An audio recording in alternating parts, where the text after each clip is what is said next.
Lindos e lindas, muito bem-vindos a mais um episódio do nosso podcast Mindset da Beleza. Eu sou a doutora Cristiane Braga, estou aqui com meu lindo marido, doutor Eduardo Kanashiro, e convidamos você a melhorar, aprimorar e desenvolver a sua mentalidade da beleza. Gostei da abertura hoje. Mudei, né? Mudou Hoje eu mudei. É isso aí. Antes de a gente começar com a nossa convidada muito especial, vou lembrar aqui dos nossos apoiadores, a nossa Clínica Dui. Estamos em São Paulo, eu, doutora Cris, mais os profissionais lá para atender você, te deixar saudável e bonito, de dentro para fora, de fora para dentro. E também a nossa Academia da Pele, que é o nosso plano de assinatura de tratamentos recorrentes para você ficar com a sua pele em boa forma sempre. E estamos hoje aqui com quem, doutora Cris? Com uma médica, psiquiatra, amiga, paciente, por isso que ela é linda assim também. Doutora Karine, muito bem-vinda. Obrigada, gente. Estou muito feliz aqui por ter recebido esse convite. Eu falo que a doutora Karine, a gente já falou isso várias vezes lá no consultório, que ela parece muito mais a dermatologista do que uma psiquiatra, né? Assim, que me perdoem os psiquiatras, mas não conheço muitas psiquiatras, mas não me lembro assim, de conhecer uma psiquiatra tão bonita, tão bem arrumada, né? Olha, é verdade, eu escuto isso de vários pacientes. Olha só, tá vendo? Eles olham para mim, nossa, doutora, mas a senhora não tem cara de psiquiatra. Tá vendo? Então não é só a gente que acha, Não né? Porque você tem a mentalidade inteligente da beleza. Exatamente. Que e as bom. pessoas têm o estereótipo do psiquiatra, né? Exato. Elas acham que todo psiquiatra tem uma cara meio de maluco, ou, sei lá, uma expressão estranha, ou se veste de uma forma estranha. É o estereótipo do psiquiatra, e não tem nada a ver. Sim. Aí as pessoas chegam, olham para mim e veem que realmente... É assim, pele bonita, cabelo bonito, bem cuidada. Sim. Bem vestida. Ah, não sim. é? Você Eu sempre tô quis sempre ser na Clínica psiquiatra? Ah, Você sempre quis ser psiquiatra, Karine? Olha, desde a minha adolescência, eu sempre gostei muito de saúde mental, mas quando eu entrei na faculdade, eu não pensava em fazer psiquiatria. Na verdade, eu pensava em fazer gineco e obstetrícia, mas no meu primeiro plantão eu desisti completamente. Eu vi que definitivamente a área cirúrgica não é para mim, né?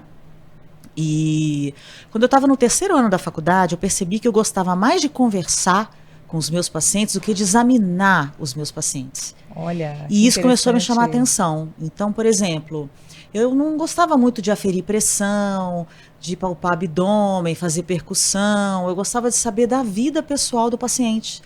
E eu gostava de conversar com os pacientes, Legal. né? E quando eu passei na psiquiatria no 5º ano, aí, de fato, eu fiquei, assim, completamente apaixonada, né? E eu falei, puxa, vou fazer psiquiatria. Embora a dermatologia também é uma área que eu também sempre me interessou muito, mas no final a psiquiatria acabou me chamando. Te encantando. Acabou me encantando mais e acabei seguindo aí essa linha, né? E de uma certa forma, você ajuda as pessoas a também se entenderem e ficarem mais bonitas. Com certeza. Porque a gente estava conversando aqui antes, né? Antes de começar. Que hoje a gente tem visto muitas pacientes que vão no nosso consultório que são bonitas, que têm um capital estético favorável, mas que Proporcional, né? proporcional, mas que não conseguem se sentirem bonitas. E você deve ver isso também no seu consultório. Vejo bastante. Eu atendo, assim, o meu público é muito mais feminino do que masculino, né? Porque, em geral, as doenças psiquiátricas, elas são mais prevalentes nas mulheres do que nos homens, né? E o que eu percebo hoje em dia, as mulheres, elas estão sempre insatisfeitas, sempre. Olha. E já atendi mulheres, assim, belíssimas, né? E a beleza, ela tem várias facetas, né? Existem vários tipos de beleza. Eu acho que não existe um padrão, né? A mulher bonita, ela pode ter um cabelo ondulado, ela pode ter um cabelo liso, ela pode ser morena, ela pode ser loira, ela pode ser, né? Alta, baixa. Sim. Enfim. E eu percebo muita insatisfação, né? Dificilmente você vê uma mulher que chega e fala assim, eu estou muito satisfeita com o meu rosto, eu estou muito satisfeita com a minha pele, eu estou muito satisfeita com o meu corpo. Inclusive, eu atendo muito transtorno da compulsão alimentar, eu costumo atender bastante, né? E eu atendo muito a depressão. E a depressão, ela afeta a forma da pessoa se enxergar. E a autoestima costuma estar muito baixa e a pessoa se enxerga de uma forma negativa. Então ela pode ser linda, mas ela se olha no espelho, ela se acha feia.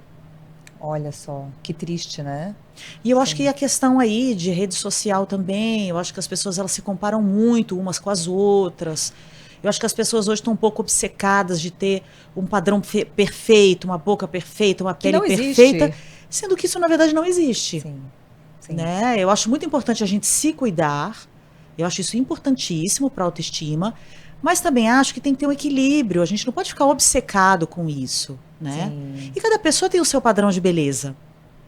É o que a gente fala, esses padrões, eles podem ser melhorados, eles podem ser aprimorados, mantendo a identidade da pessoa. Sem dúvida. Então, mas isso que você falou chama muito atenção, né? Porque realmente o deprimido, não sei como é que você chama, né? Ele se enxerga de uma forma negativa. Sim. Ele se enxerga de uma forma negativa e ele vê tudo ao redor de uma forma negativa. É muito interessante isso. A visão de mundo do deprimido é totalmente negativa. Nada vai dar certo. Nada vai dar certo. Eu sou péssimo, eu não sirvo para nada. Autoestima lá no chão. Olha só. Mas a gente percebe, pelo menos lá no consultório eu vejo às vezes algumas pessoas que não me parecem deprimidas, e são bonitas e que não se acham bonitas. Será que isso é um transtorno? Será que é alguma dissociação? O que você eu acha? atendo também. Nem sempre a pessoa está deprimida. Mas eu percebo que existe sempre uma insatisfação. Né? Por exemplo, uma mulher que tem um seio grande, eu gostaria de ter um seio pequeno. Uma mulher que é loira, eu sempre quis ser morena. Existe sempre aí uma certa insatisfação. Eu acho uma pena, porque cada um é cada um, né? A individualidade é um fato. Cada um tem a sua beleza. Né? Talvez não seja nem um transtorno mental, mas talvez seja um vazio existencial, eu acho alguma coisa aí. Algo mais relacionado com a modernidade. Não sei porquê. Eu acho que a modernidade está trazendo um pouco isso. Eu acho que as mulheres elas estão se cobrando demais. Elas querem ser perfeitas em tudo, inclusive na aparência. Então, às vezes você atende uma mulher linda de 55 anos, mas ela quer aparentar ter 25. Gente, não vai aparentar 25 anos. Ela pode aparentar estar muito bem aos 55. É isso. Que, aliás, eu acho isso ótimo e eu super estimulo. Mas ela não vai aparentar uma idade que ela não tem. Sim. Né? É verdade. Agora, você falou que atende muito compulsão alimentar, Atendo. né? Atendo bastante. Eu atendo muito também pela parte da nutrologia. E não sei se você percebe a mesma coisa, mas nem sempre está associada com a questão do alimento em si. Sempre tem algum outro fator associado. Seja esse fator uma depressão, seja esse fator uma incapacidade de dizer não. De lidar com frustrações. Então você tem essa mesma percepção. É muito difícil uma paciente me procurar e ter apenas só o transtorno da compulsão alimentar. Em geral, tem sempre outros transtornos associados. Ou, por exemplo, muitas questões psicológicas também. Porque às vezes o paciente procura a gente, ele tem um diagnóstico psiquiátrico, mas ele tem muitas questões psicológicas envolvidas também. Né? Por isso que eu sempre falo, o tratamento psiquiátrico ele é apenas uma parte. Ele envolve medicação, mas ele também, muitas pessoas precisam também da psicoterapia e da mudança do estilo de vida. Aliás, isso é uma coisa que eu tenho falado muito para os meus pacientes atualmente. Eu tenho tocado muito na questão atividade física, que é importantíssimo para tudo, assim, tanto para a felicidade, quanto para a beleza, quanto para o bem-estar. Então não é só ir ao médico, tomar um remédio e achar que vai resolver tudo. Você precisa cuidar de você mesmo, cuidar da sua saúde física, cuidar da sua saúde mental. É todo um conjunto e uma coisa influencia na outra. Tem se falado muito sobre essa não dissociação mais, né, entre cérebro e corpo, né? Tudo é corpo, né? Então, a alimentação influencia na saúde mental, atividade física, sono. E não é mais aquilo, eu sou uma pessoa e tenho um corpo. Não, você é esse corpo todo. Você é isso, né? E algumas pessoas até, assim, tratam muito do intelecto, né? De consumir conteúdo, conhecimento e tal, e não cuida nada da saúde física.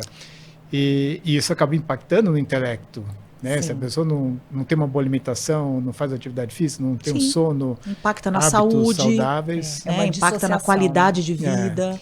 E foi muito legal você ter trazido isso de atividade física, porque eu e o Eduardo estamos lendo um livro, né, Outlive, do Peter Attia, e ele fala sobre os 4 cavaleiros do apocalipse, que são as 4 doenças que mais matam atualmente. Tá. E que doenças são essas? Então, demências, né, doenças demenciais, doenças cardiovasculares, doenças metabólicas. Qual é a quarta? E o câncer. E câncer. E todas essas doenças, elas podem ser prevenidas com atividade física regular. É isso. E é todas. Isso que ele fala. É isso que ele fala.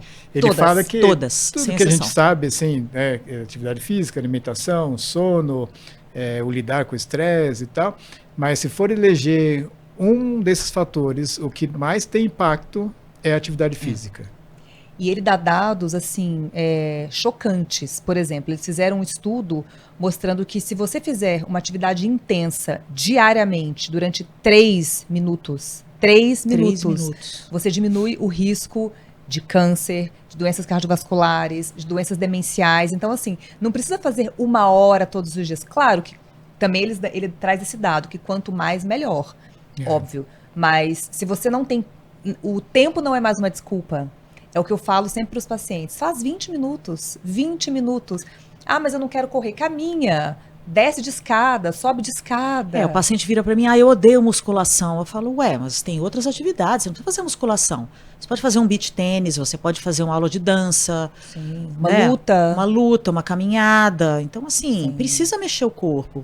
Porque a vida hoje, ela é muito sedentária, né? A gente fica o dia inteiro trabalhando na frente do computador, a gente chega na nossa casa, a gente fica no celular, né? Antigamente, a vida não era tão sedentária quanto ela é hoje. Hoje tudo é muito tecnológico. Então a gente precisa separar um tempo para a gente fazer atividade física. E é o que você falou, não precisa ser 1 hora, 1h30, 2 horas. Não. Se você fizer 30 minutos por dia, 45 minutos, já faz uma diferença absurda na sua saúde, na qualidade de vida, na sua felicidade. E, bom, você mais do que eu, você deve falar isso muito, né? Que um dos critérios de tratamento, de manejo de depressão é atividade física. Falo. Só que é difícil o paciente deprimido querer fazer atividade física. É difícil. É assim, em geral, quando os pacientes procuram a gente, eles já estão numa depressão de leve para moderada. Dificilmente um paciente chega para a gente com uma depressão muito leve, né? Então, o que a gente precisa fazer primeiro? A gente precisa medicar esse paciente e ele precisa melhorar esses sintomas depressivos. E, com o acompanhamento do tratamento, que é no mínimo 1 ano, a gente nunca trata um paciente depressivo menos de 1 ano, tá? Aí eu vou orientando, psicoterapia, mudança no estilo de vida, atividade física. Eu costumo dizer que sedentarismo é fator de risco para a doença, e é fator de risco, né? E eu falo para todos os pacientes que me procuram, independentemente do diagnóstico, porque eu acho que o exercício ele serve para tudo na vida. Sim. Absolutamente tudo. E como você engaja esses pacientes a fazer atividade física? Porque tem essa dificuldade. O paciente já vem do sedentarismo, que é a inércia, né, de não fazer nada, e ainda tem o quadro depressivo que ainda deixa mais inerte ainda, né? Difícil, né? Um desafio. Eu explico para eles, eu falo, olha, se você fizer atividade física, mais para frente a gente vai conseguir reduzir a sua medicação, talvez você não volte a ter depressão no futuro, você precisa mudar o seu estilo de vida. Não adianta tomar remédio por um tempo e continuar com um estilo de vida péssimo, trabalhando muito, sem dormir direito, fumando, bebendo. Sim. Pois é. Né? Então eu sempre falo assim, olha, você quer ficar bem como um todo, de uma forma geral?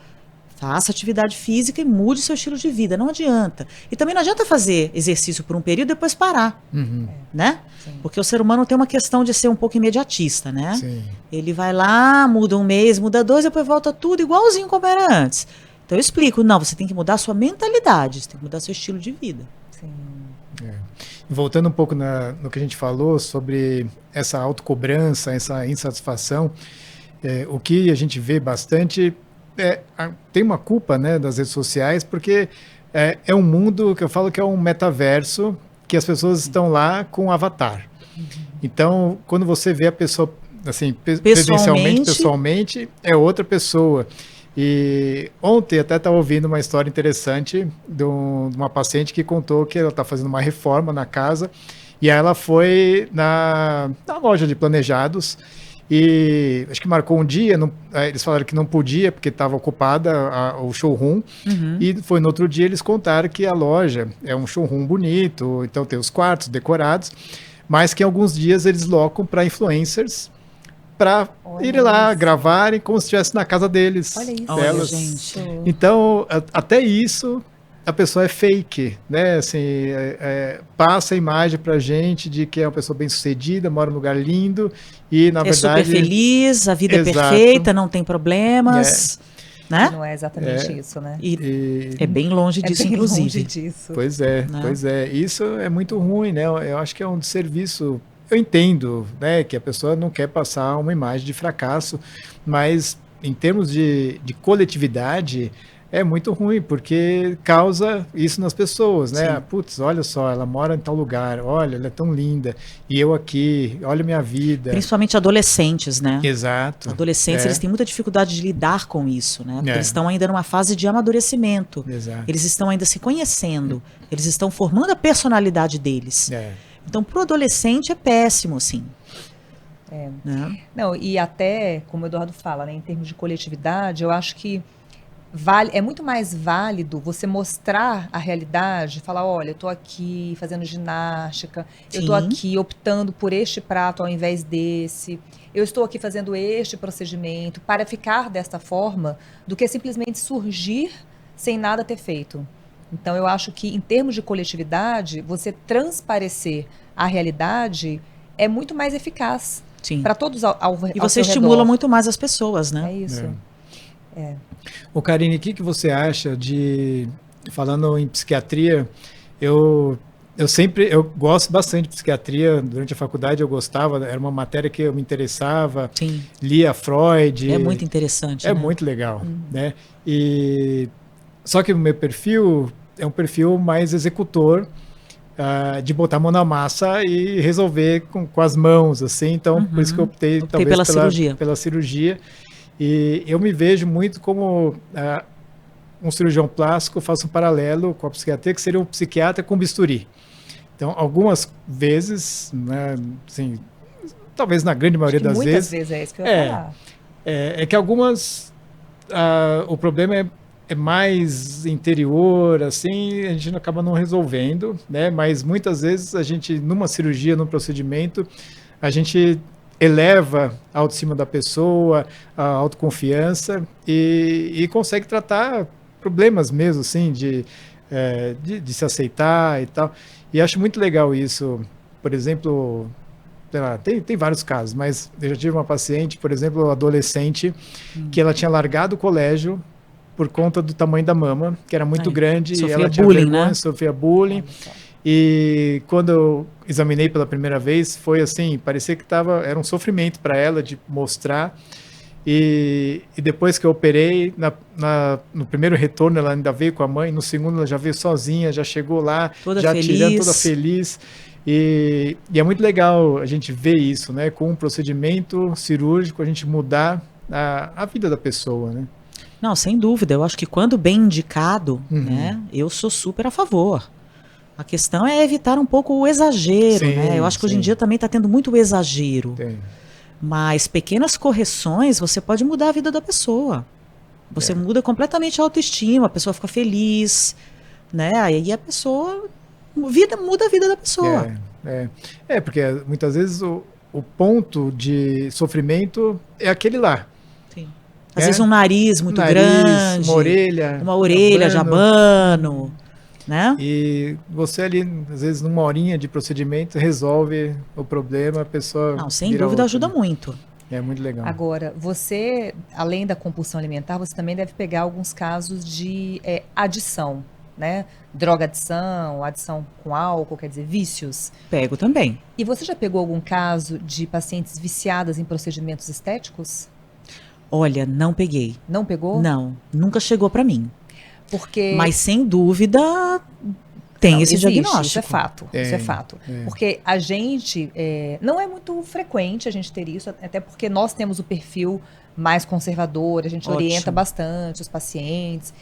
Mas já aconteceram alguns casos de pacientes querendo fazer procedimentos de forma repetida, exageradamente, e a gente precisou parar. A gente precisou falar, olha... Precisou dizer não, né? Dizer não em alguns momentos, a pessoa mesmo assim insistiu, e de repente a gente percebe que a pessoa parou de ir, e nas redes sociais ela parece mais exagerada ainda. Então, quer dizer, um outro colega, infelizmente, não se vocês não fazem aquilo que ela quer, ela procura outro profissional, né? O que é uma pena, né? Sim.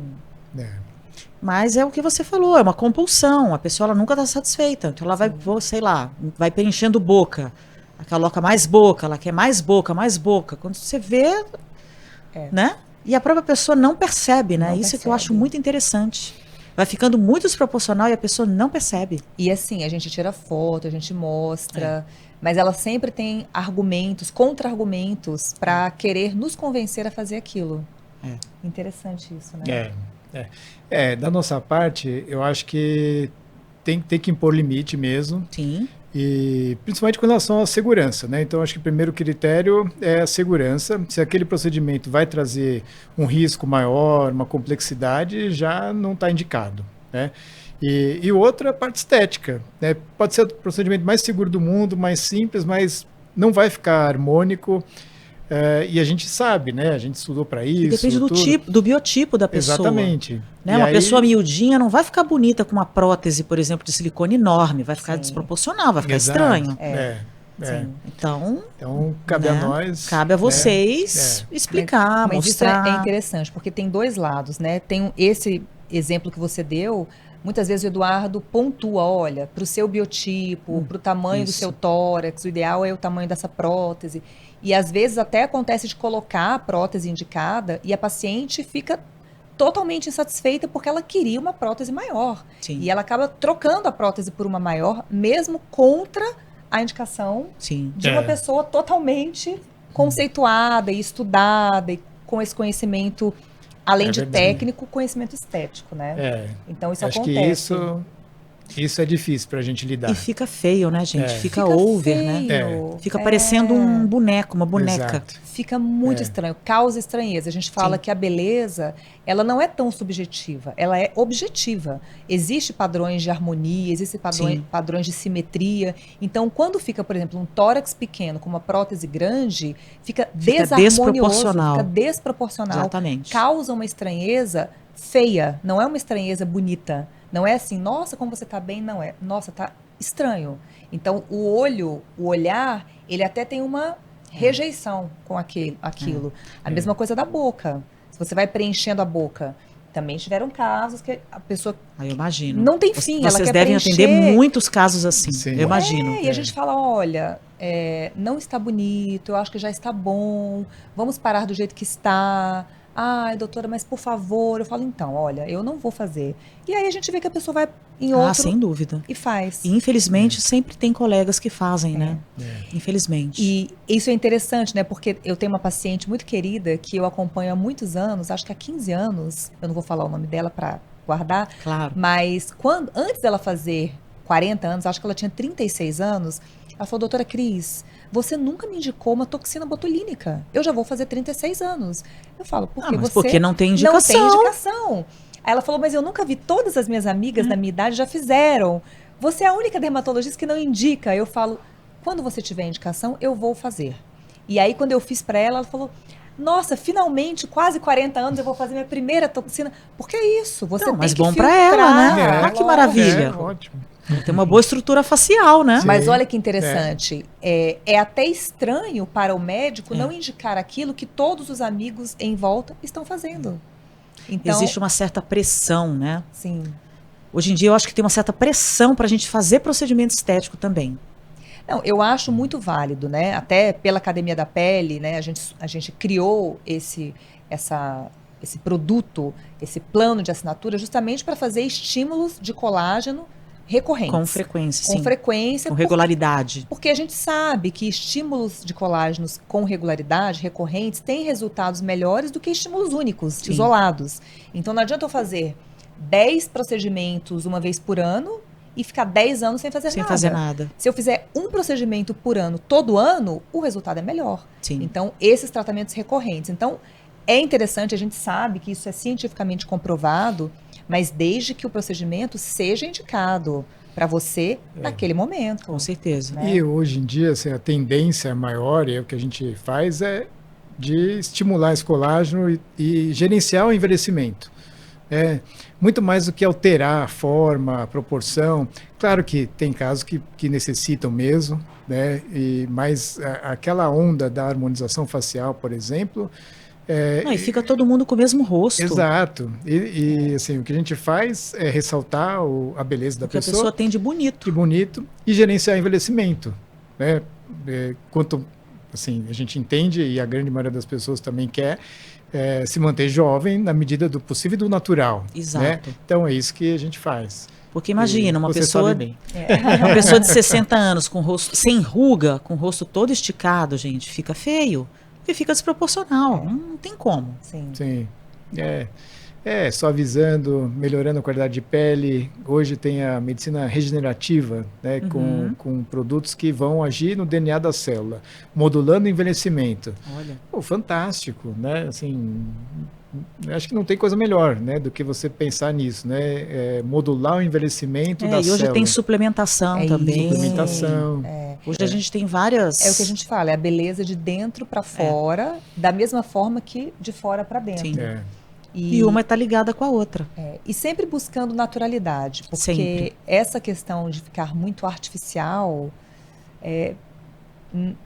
a pessoa não se identifica, não a gente médico, mas as outras pessoas estranham de uma forma não positiva, mas mais negativa. Então eu não vejo muita necessidade nisso. Né? O Karine, e a gente falou também dos adolescentes que estão mais suscetíveis, né? Sim. Você tem pacientes também mais jovens, assim? Atendo vários adolescentes, muitos, com transtornos de ansiedade, depressão também. Como aumentou, né? Olha, aumentou. A incidência. Principalmente depois da pandemia. Né? Aumentou e aumentou bastante. Tem estudos que falam que no estado de São Paulo, os transtornos de ansiedade triplicaram após a pandemia. Caramba. Em adolescentes? Em adolescentes. Nossa, triplicar é muita coisa, né? Triplicaram. Então, de fato, a procura está bem maior. E eu percebi que no meu consultório eu tenho tido mais procura, porque assim, há alguns anos atrás, eu tinha muito mais pacientes com depressão do que com transtorno de ansiedade. Hoje, eu tenho, se bobear, mais pacientes com transtornos de ansiedade do que com depressão. Olha, então se inverteu. O transtorno de ansiedade, ele assim, é impressionante. Como que aumentou, de fato. Em níveis diferentes, você percebe? Níveis diferentes, porque assim, são vários transtornos de ansiedade, né? Quando a gente fala transtornos, isso engloba várias doenças. Então nós temos, por exemplo, a síndrome do pânico, é um tipo de transtorno de ansiedade. Transtorno de ansiedade generalizada é outro tipo de transtorno de ansiedade. Transtorno de estresse pós-traumático, fobias, transtorno de ansiedade social. Então, existem vários tipos de transtorno. Mas o que eu mais vejo no meu consultório é a síndrome do pânico, né, o transtorno do pânico, e transtorno de ansiedade generalizada. Eu vejo bastante. Que é difícil, né? É desafiador. É desafiador. Porque o paciente fica incomodado o tempo inteiro, com aquela angústia o tempo inteiro, né? Preocupação constante, se preocupa sempre com tudo. E é nesse paciente que é o mais importante mudar o estilo de vida dele. Sim. Porque ele já tem uma tendência para ser ansioso. Se ele não mudar o estilo de vida dele, ele vai continuar ficando ansioso, mesmo com medicação. A medicação não faz milagre, né? Claro. Ajuda muito, mas milagre não faz, né? Tem que fazer a parte. Ele tem que fazer a parte Ele dele. tem que fazer a parte dele. Apaga o incêndio, pelo menos diminui, né? Isso, a medicação ela diminui sintoma. Sim. Eu falo isso para todos os meus pacientes. Medicação é muito bom, quando bem indicado na dose correta. Mas a medicação não vai mudar a vida da pessoa. A pessoa que tem que correr atrás e mudar a sua vida. Né? Eu vi, assim, na nossa época de adolescente, a gente não via, né, assim, colegas tomando remédio ou tratando transtornos, assim, tentativa de suicídio, É verdade. suicídio. Eu não lembro de ter ouvido na minha Hoje a gente infância, escuta adolescência. bastante, né? Inclusive Hoje, entre muito. adolescentes. Exato, muito, muito. É impressionante, né? É um problema de saúde pública. É um problema de saúde pública. Mas eu acho assim, é um problema de saúde pública, mas como você bem pontuou, o estilo de vida, ele, embora tenha toda uma preocupação em volta disso, crescente, eu acho isso muito importante e válida, mas o que a gente percebe é que o estilo de vida, ele vem se deteriorando com o tempo. Sim. Então as pessoas dormem pior, Sim. as pessoas comem pior, Sim. as pessoas estão mais sedentárias, as pessoas não se relacionam, porque elas se relacionam só com o celular, com as telas. Então, o estilo de vida vem se deteriorando, embora tenha uma preocupação crescente em torno disso, porque a gente entende, como a gente acabou de falar, que as principais causas de óbito dependem do estilo de vida. Então, tem que ter uma preocupação, porque senão vai sobrecarregar todo o sistema de saúde também. Hoje a gente tem um estilo de vida muito artificial, né? É o que você falou, a gente não dorme bem, a gente não se alimenta bem, a gente trabalha muito, a gente descansa pouco, a gente se relaciona pouco com as pessoas, a gente tem pouco lazer e muito trabalho, então isso sem dúvida influencia na saúde mental como um todo. Tá, aí justifica o aumento dos transtornos de ansiedade, dos transtornos depressivos. E mesmo a gente que tem um estilo de vida saudável, eu às vezes me sinto bombardeada com informações. Mas eu também. O tempo inteiro. Eu falo, nossa, não quero mais. Não quero. E eu dou um tempo, não quero mais. O Eduardo às vezes reclama, você não vai ver a televisão? Não vejo a televisão, não quero ver, porque chega. É isso, você tem que impor o limite. Senão... Eu filtro também um pouco, porque senão eu não aguento. É o WhatsApp o dia inteiro, né? Enfim, é um bombardeio. Às vezes a gente fica até meio atordoada, né? De tanta informação. E para os pais que estão assistindo a gente, tem essa preocupação com os filhos, em termos de educação, que conselho você daria, assim, em termos de educação, filho pequeno, o que a gente pode fazer para diminuir essa incidência nos nossos filhos desses problemas, né? Assim, o filho que ainda não tem, né? O pequeno e tal... Que a gente... Ou mesmo um adolescente. Ou mesmo adolescente, Dar mais atenção para o filho, diálogo, né? Tirar o celular. Gente, um adolescente de, sei lá, 11 anos não tem que ter celular, na minha opinião. Não tem que ter rede social. O que acontece também? Hoje em dia, como os pais em geral trabalham muito, eles acabam, deixando os cuidados dos filhos para terceiros. Sim. E aí os filhos ficam cada vez mais isolados, cada vez mais no celular. Então é basicamente isso, é diálogo, é sair junto com o filho, é sair para comer com o filho. Esportes, né? Fazer um esporte junto com o filho. Né? Não é algo assim, é uma coisa, é simples na verdade. Sim. E dar atenção genuína, né? Porque às vezes você tá com um filho, a gente vê vários, assim, no restaurante, todo mundo com celular. Isso que eu ia falar. Eu fico chocada, chocada. A mesa inteira com celular, ninguém se conversa. Esses dias, eu e o Eduardo fomos jantar. Faz tempo que a gente não janta só nós dois, né? Mas a gente foi e ele falou... Olha, ele olhou para a mesa do lado e falou assim, já pensou se eu te chamo para jantar e fica igual aquele casal ali, ó, só no celular? Não, e é muito interessante, porque você tá com pessoas ali ao seu redor, frente a frente, mas você tá conversando com a pessoa que não está lá. Então, que isso, né? Não é uma coisa sem sentido isso? Você tá dando mais atenção para uma pessoa que não está presente do que propriamente na pessoa que está na sua frente. É complicado isso, né? É complicado. Então, maneirar o uso do celular também. Acho que isso é uma atitude bem importante também. Sim. Então, pais que estão ouvindo, doutora Karine está dando aqui dicas importantíssimas. Vamos diminuir tempo de tela. Tempo de tela, diálogo com o filho, dar atenção para o filho, não é isso? Conversar com o filho, saber mais da rotina do filho. Sim. Saber fazer as perguntas corretas para o filho, porque não adianta perguntar, ei, como foi seu dia? Ele vai falar, foi legal, né? Então, a gente sempre faz isso, né, com o Antônio, de perguntar assim, o que teve de mais legal hoje na escola? com quem você brincou, Sim. o que teve de chato. Para ele, né? de fato, falar sobre a rotina Sim. dele. Porque se você perguntar, como é que foi hoje na escola? Ele vai falar, legal. É. Ponto. É. É verdade. É. Então tem que começar a melhorar. Tem que saber a forma de perguntar. Exato. E é tão legal isso que ele pergunta pra gente também. Então a gente cria essa situação, né? A gente cria a oportunidade dele também perguntar. Do mesmo jeito que a gente pergunta, e isso vai ficando natural. Ele já conta Ele já como foi o conta, dia. sem a gente perguntar, ele já conta. É muito bacana. Né? Isso desde cedo. Eu me lembro que, bom, você também é mãe de menino, Sim. então você sabe que os meninos geralmente falam menos do que as meninas. Sim, bem menos. Então, na escola, às vezes as mães falavam assim, nossa, como é que você sabe de tudo que acontece na escola? Porque a minha filha não fala nada. Eu falei, então, meu filho me conta as coisas. Ele me conta as coisas dele. Porque às vezes eu pergunto, mas e o fulano? Eu esqueci, eu não sei. Ele não fala dos outros, ele fala dele. Então, eu acho muito interessante isso, que ele filtra, sabe? Muito legal. Você tem que ir pelas beiradas. Sim. Vai pelas beiradas, vai contornando, vai contornando. Isso Isso. Isso do diálogo é muito afeto, né? interessante. Afeto. É. Amor, afeto, atenção, carinho. Limite. Limite. Importantíssimo. Dar limite também é amor. É uma forma de amor, exato. Você não pode dar tudo que o seu filho quer.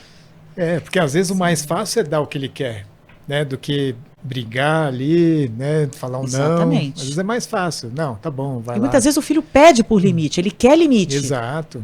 É que é mais difícil dar o limite, porque vai te dar mais trabalho. Sem dúvida. Mas depois Mais desgaste, futuro, mais trabalho. Sim, É um investimento que depois tem um retorno, né? Eu vou falar aqui um exemplo. Eu sou super, como que eu posso dizer? Consciente em relação à alimentação. E em casa todo mundo inclusive o Antônio. E ele não tem essa mesma consciência, ele não vê essa mesma consciência nos amigos. Então, de vez em quando ele me fala, mamãe, o fulano levou algo para a escola de lanche. Eu falei, é mesmo, meu filho, mas o que você acha disso? Não é saudável, não faz bem. Eu falo, certo, por que você acha que a mamãe não compra isso? Não, porque não faz bem. Aí esses dias ele estava na casa de um amigo, e aí ele voltou e falou, mamãe, a gente comeu miojo. Eu falei, nossa, miojo, Antônio. Mas eu pedi para fazer o meu com ovo e não usar o pozinho. Então, pelo menos ele já sabe que tem que ter uma proteína junto. Sim. E ele sabe que o pozinho é o pior do miojo. Ele já tem uma consciência alimentar correta, né? Olha que interessante. Porque vocês colocaram isso para ele. Então, quer dizer, num primeiro momento, isso foi como um limite. Daqui você não pode passar. Isso não tem. E foi difícil, por quê? Todos os meus amigos comem, eu não posso. Porque a funcionária come, eu não posso. Não, mas por que você não pode? Você não pode porque não faz bem, não é saudável. Então, ok, não pode. Então, no começo, deu mais trabalho pra gente impor esse limite. Mas hoje é melhor, porque ele já sabe, ele aprendeu e ele sabe fazer as escolhas certas. Sim.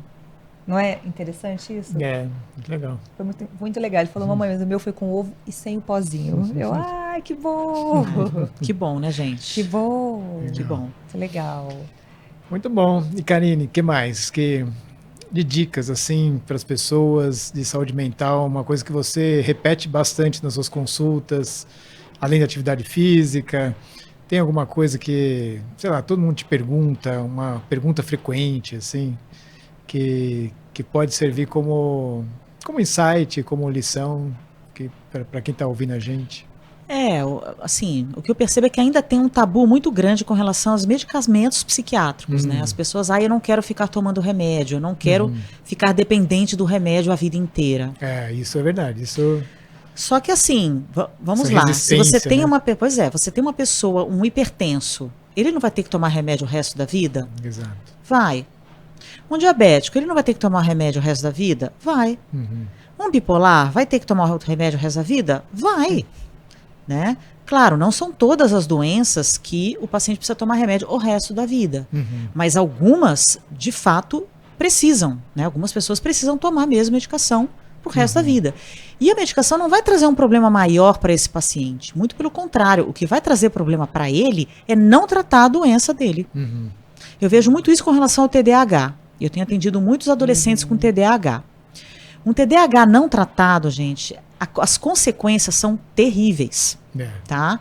Os pais, eles têm muito receio de administrar medicamentos para TDAH, porque eles acham que vai fazer mal para o filho deles.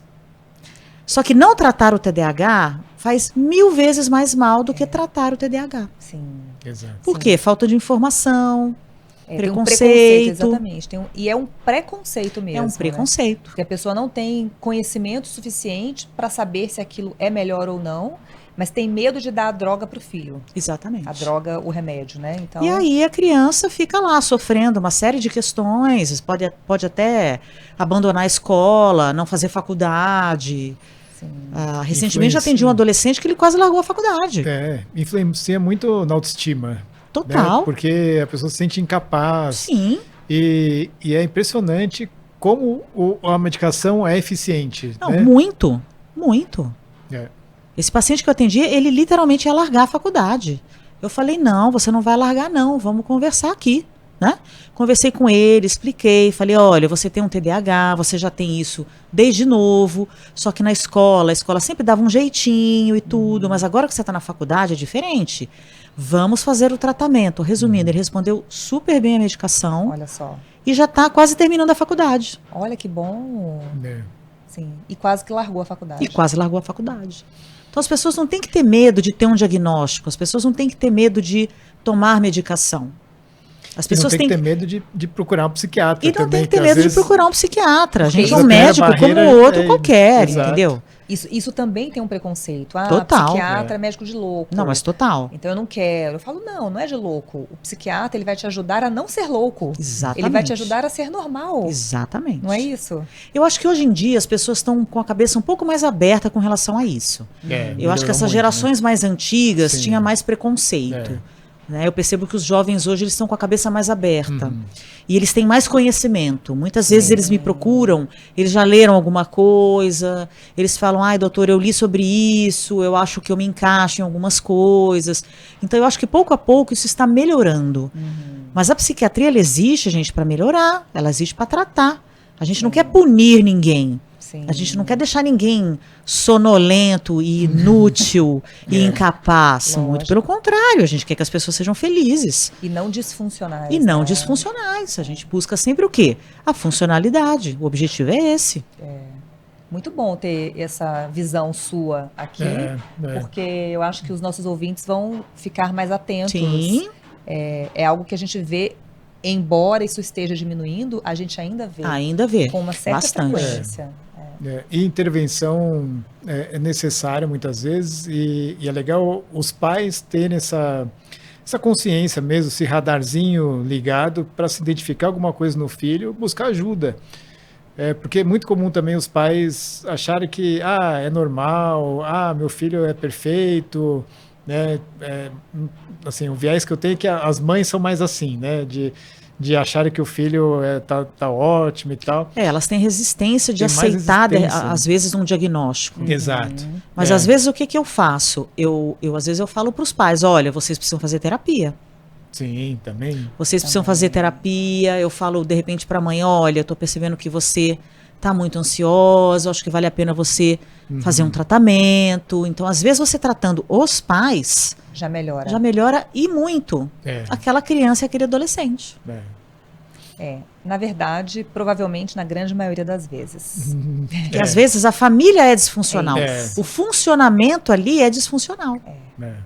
Com certeza. Eu vejo muito isso também. E olha que eu não sou psiquiatra, mas assim como você, eu gosto muito de conversar nas consultas, Sim. de saber da vida, Conhecer a pessoa, né? Você tem que conhecer a pessoa como um todo, né? para fazer um tratamento mais integral. Com certeza. E eu acabo vendo, eu falo, nossa, essa criança realmente ela precisava que os pais se tratassem. Sim. Muito bom. Nossa, Muito foi ótimo. Você deu várias dicas pra gente. Então, estamos Muito aí. bom. E como é que a gente consegue te encontrar? Quer dizer, a gente sabe, mas como é que os ouvintes podem te encontrar? Eu tenho um Instagram, né, que é Psiquiatra Karine Cunha, e tem o meu site, que é www.psiquiatradoutoracarinecunha.com.br. E eu atendo na Clínica Ela Saúde E é a clínica que fica embaixo da clínica Due, que é a clínica de vocês. É isso aí. Então, nós Tá somos aí pertinho. vizinhos, Sim. né? E eu atendo praticamente todos os dias, eu atendo crianças, adolescentes, adultos, idosos, e eu atendo praticamente todas as patologias. Eu não tenho essa questão de, não, isso aqui eu não atendo, isso aqui eu não atendo. Um nicho específico, Não, né? não tenho. Eu atendo, eu sou uma psiquiatra geral, eu atendo de tudo, Muito bom. Legal. né? E vai ajudar as nossas pacientes a ficarem mais bonitas. E vamos trocar pacientes, né? Sim. Inclusive eu indico vocês para várias pacientes minhas, viu? Legal, obrigado. Sim. Eu indico. Vamos indicar também, né? Pode indicar, Isso aí. gente. Muito bom, obrigada pelo convite, obrigada por ter vindo, melhorar o nosso mindset da beleza. Eu que agradeço, gente. Muito obrigada, Muito viu? bom. Foi E muito bom. vocês encontram a gente também nas redes sociais, o @Eduardo Kanashiro, @ doutora Cristiane Braga, Clínica Dui _SP. Mindset _ Beleza e Academia da Pele, também estamos lá no Instagram. E aproveita para curtir, se inscrever aqui no canal. Se você conhece alguém que pode se interessar por esse conteúdo, alguém que talvez esteja passando por alguma situação de ansiedade, acho que é legal compartilhar para ela despertar consciência e eventualmente procurar ajuda. E é isso. Nos vemos no próximo. Sim, e também se você tem filhos, para você evitar que os seus filhos fiquem ansiosos e deprimidos, assista ao nosso episódio e passe para os seus filhos também. Assistir junto, comentar, Legal. é legal, né? Assistir em família. Muito bom. bom. Com certeza. Até o próximo. Tchau, Tchau, tchau.